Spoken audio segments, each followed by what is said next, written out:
はい、こんにちは。2017年5月10日水曜日16時42分。そろばん作り。俺らの頃はこっち4個だったの気がするんだよね。これ5個だもんな。もっと古いんだな、俺。こんな中、ネタはないんだけど。なんか昔の工具箱みたいな、こんな大工の。朝ドラの昭和初期あたりの、こんなね、スライドして。そうだね、プラスチックのあんな箱なんかないもんね、あんな。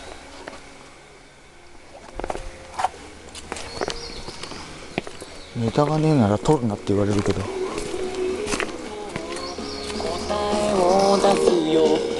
うるさい。これペンキ屋さんならみんな使ってんのかな。これすげえ便利なんだよ、これ。この鉄の爪みたいな、これ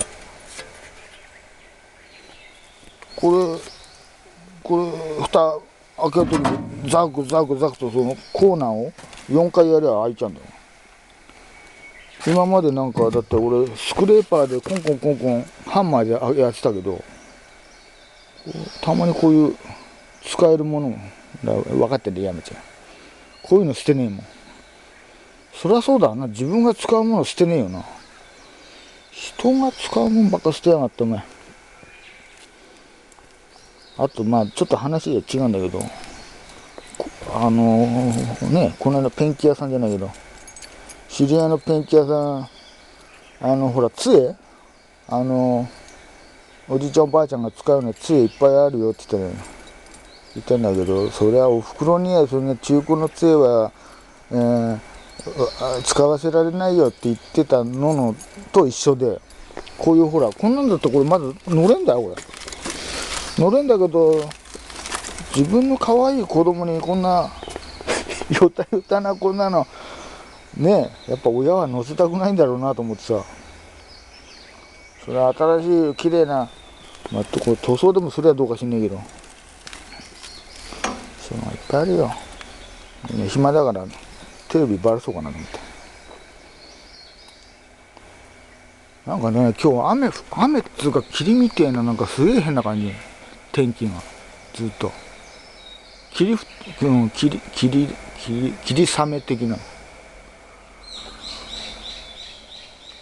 でね、さっき某 SU 行ってお前帰ってきて、あそこまあ知ってる人は知ってんだろうけど、直線だから俺ゆっくり走ってて、前にも車連なってないの。スクーターのマナーが悪いよな、あいつらな。しかもそこそこ中年、すり抜けてくんだよ、強引に左から。で俺はまあいいや、バカが走ってたと思って黙って行かしたけど、結局次の信号で追いついたんだよ。で先頭立って、そいつがスクーター、フォルツァかあれ、ホンダの。でこっちは D トラッカーだけど、後ろがびったりついてやって、お前でワンコーナーだけ思いっきりガッとアクセル上げて追っかけましてやったの。そしたらなんか俺ね、あんまり君なんか気にしてないよみたいな、なんかそっぽ斜め左見ちゃってんだお前。この野郎お前。だからね、モトクロスのロング T シャツみたいなの着てんだよ。